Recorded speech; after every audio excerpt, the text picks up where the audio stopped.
Hello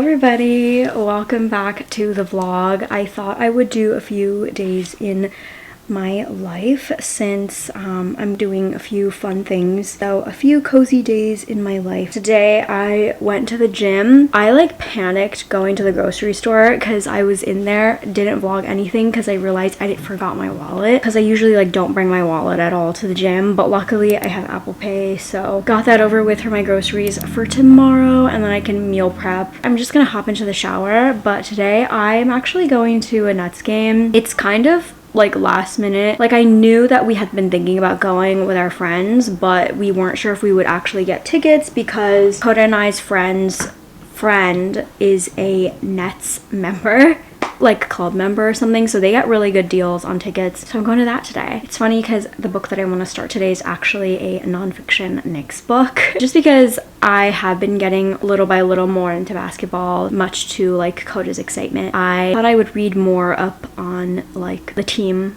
my hometown's team. We can talk more about the books that I'm going to read once I'm out of the shower.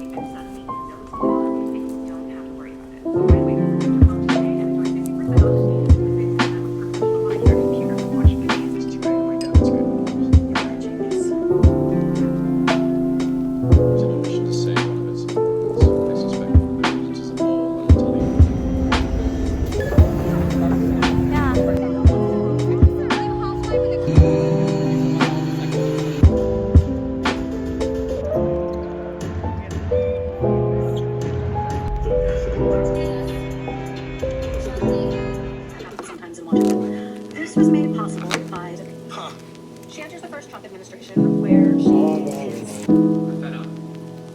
this administration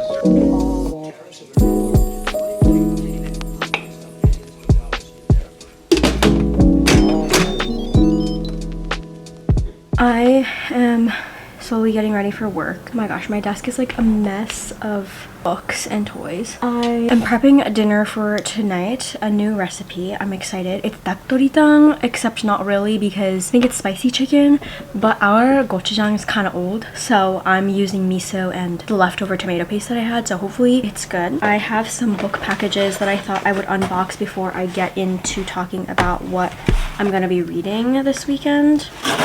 First one is, I believe, sent to me by Dutton. Ooh. This is The Ghost Women by Jennifer Murphy. I definitely like asked for this. Okay, hello. Ooh, so this is coming out end of February 24th. Hopefully I can get into it. It's a dark academia psychological thriller. This is taking place in 1972. The body of Abel Montague is found hanging from a tree with a tarot card in his pocket, and his body is positioned into the exact pose on this card. Detective Lola Germany believes they are dealing with a ritualistic murder at the mysterious art academy, and it seems that Abel's girlfriend Pearl is very obviously shaken up by what happened, but she seems to be hiding something along with her group of friends who call themselves witches. So it's giving Donna Tartt and Rachel Gillig, apparently, for fans of. That is so eerie, and I hope I can get into it. I'm really liking the artwork, actually. Ooh, do you see it looks kind of like eyes? I thought it was like ram horns, but it looks kind of like an owl. As per my last vlog, Lala asked me to be on her live show as a co-host. So she sent me a book, the book club book that I also need to get to. How to Kill a Guy in 10 Days. Ooh, that smells good. She kindly purchased this for me through a bookshop, so it came from like a local bookstore, and I can't wait to get to this. This one was also on my TBR, so it like worked out really perfectly. My bangs are really bothering me today. I can't wait to get to this. The book that I'm going to be reading with me and taking with me to work is a nonfiction book, Blood in the Garden: The Flagrant History of the 1990s New York Knicks by Chris Herring, who is a sports writer for Sports Illustrated, and they spent 5 years covering the NBA for ESPN. I'm interested in learning more about the history of them. There are a number of players that we're covering. This is when Pat Riley was the coach, so Coda knows all about that, and I think he would love for me to get to know them a little bit more. My home team. It's a little bit cooled down now.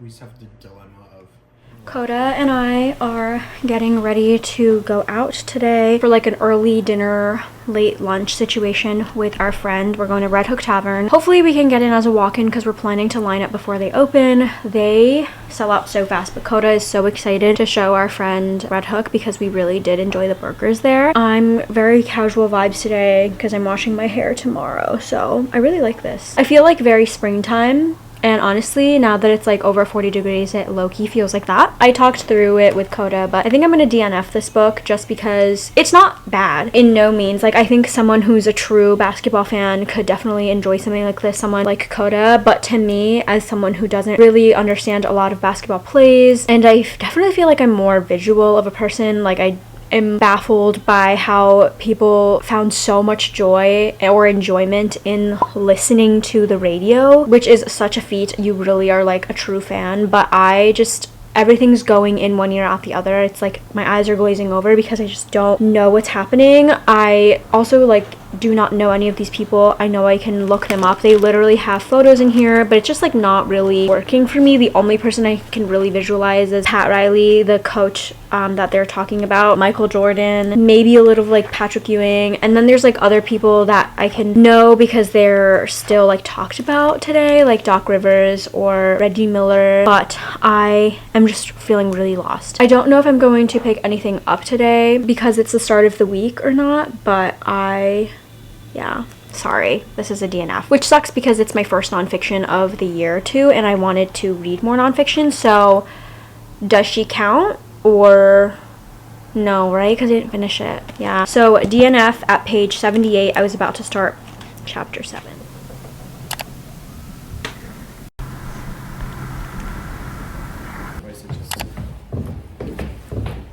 So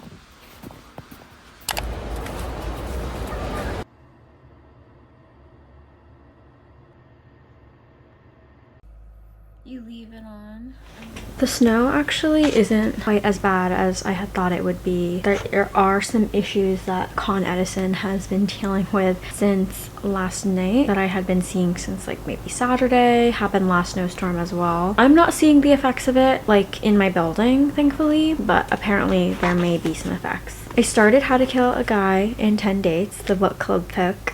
I'm going to be a co-host for the Literally Dead book club run by Miss Lala. The show's on Saturday. I just wanted it to be fresh. I am going to be tabbing it just because I want to make sure that I am like fully remembering all of the details, which comes in handy because I would never really like use these. So I have this. I'm gonna take a red or pink pen with me. I might not like red just because it will feel so like, that's incorrect. I will take something with me, maybe a highlighter as well to read this. This is going to be like a slasher rom-com, which is such a funny concept. I'm not a fan of slasher movies. That is a lot to say. I just haven't really watched many, but we are following cinephile Jamie Prescott and her best friend Lori, and they go to a speed dating event where during a blackout, one of her dates has his throat slit. They are getting like stuck in the situation where one by one the slasher is taking people out, and it looks like the slasher is doing it to like have a final girl or to like woo one of his dates. It seems like she may have a romance in this situation, which is so hilarious. So I'm hoping for like a funny silly little time. I'm only on page 6, and yet I'm already loving the dynamic between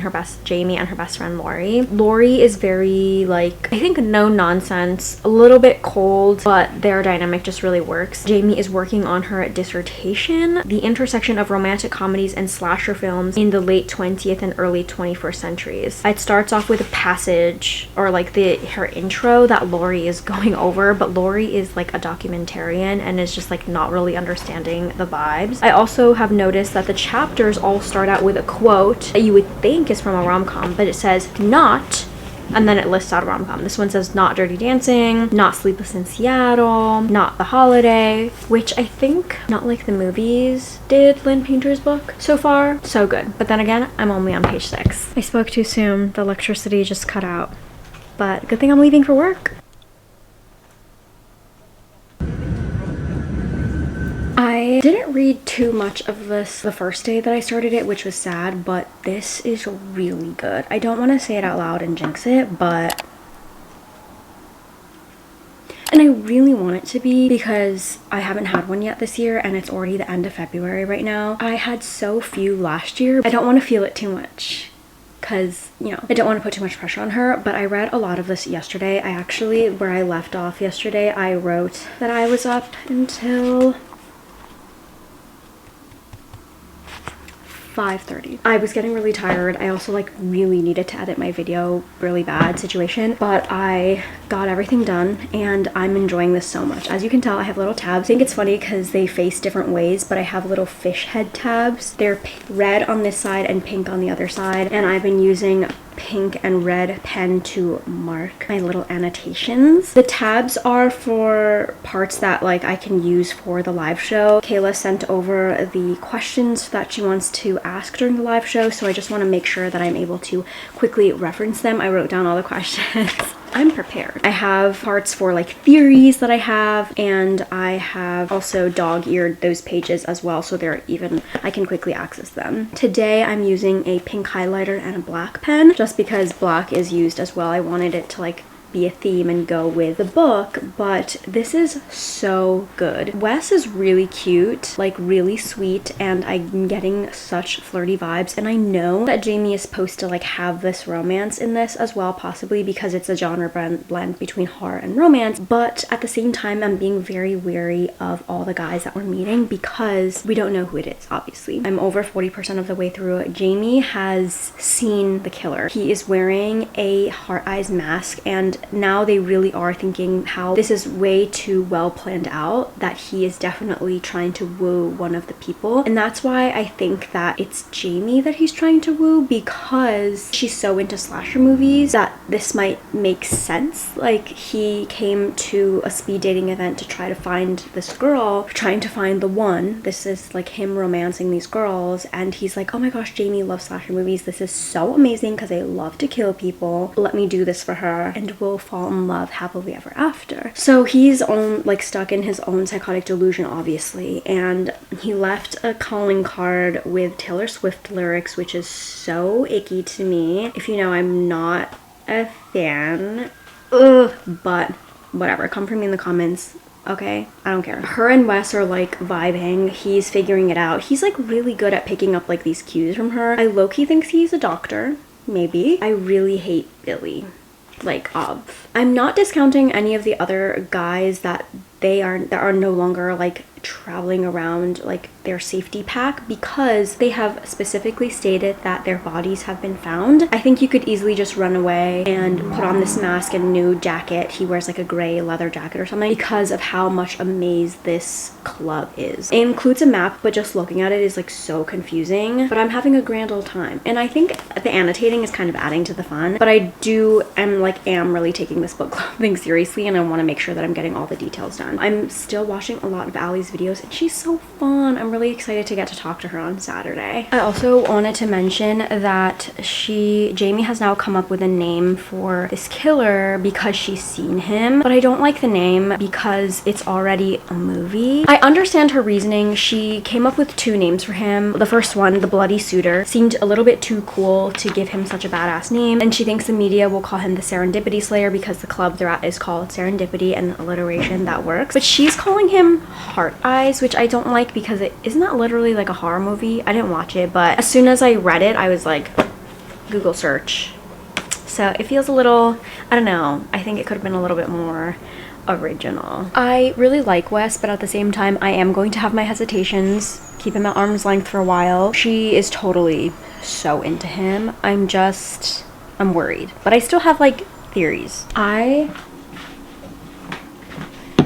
cooked. Okay, as the kids would say. I am getting ready for work. I really let myself snooze because of how little rest I got the day before. I have like 150 pages to read, which is doable typically in a day, except that I don't have time to read after work as much like as I would because I'm getting home kind of late today. I may have to either like wake up earlier tomorrow for the live show, which is like fine. It's a weekend, but like risk my sleep also because tomorrow's a hair wash day, which is exactly why I'm doing a slick back. I have to wash and dry my hair, like diffuse it so that it looks good for the live show, you know? Just a really completely unfortunate situation. I slept a lot today. Oh my gosh, but the book is so good, which is why I'm like extra annoyed that it's taking me a while to read because I'm unable to dedicate like a lot of time to reading it. The book is good. It's really good. I like have new suspicions of who it could be, and I'm having a lot of fun with my theories, especially with something like this, and just like how fun the book is. Like, it's not only interesting, but I'm just like really enjoying the characters. I really love Jamie and Lori. I think their friendship is so special. Oh my god, I want them to survive so badly. There was a point where Jamie got really close to Heart Eyes. She like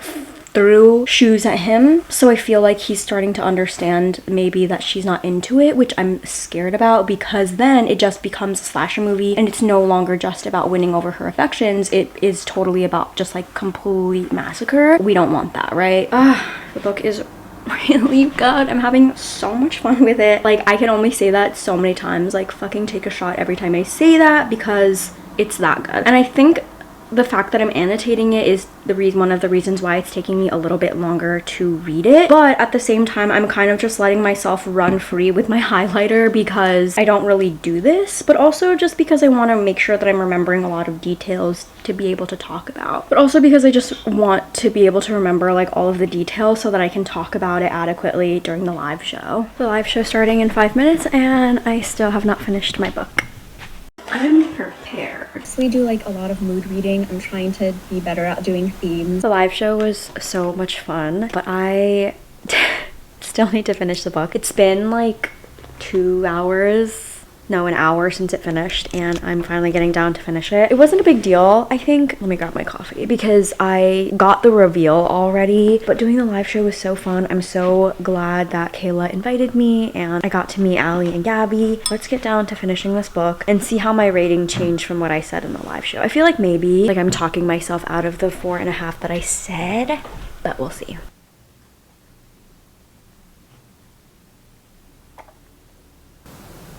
4.25. I really had fun with this. I just felt like where I left off before the live show, or like at the point of the live show, was just getting a little bit too long for me, and the happy ending is so happy ending. Like, it was giving so much romance at the end. Also, like, how did Lori find the police? I thought this was in like a weird secluded location. Like, I don't know, something about the ending was just a little bit too perfect for me, but still really good. Still really like a really solid read. And I think I'm coming to the conclusion that the love interest just had to be a cop instead of like a fireman or something, because it works for the details. But also, I'm just gonna say the author's Australian. She doesn't know. It's fine. Maybe in her Australian mind that's cool, but in New York, ain't no fucking way. Ain't no way. Okay, but I had so much fun with this. The live show was also really fun. I'm definitely gonna keep my eye out for other books by this author.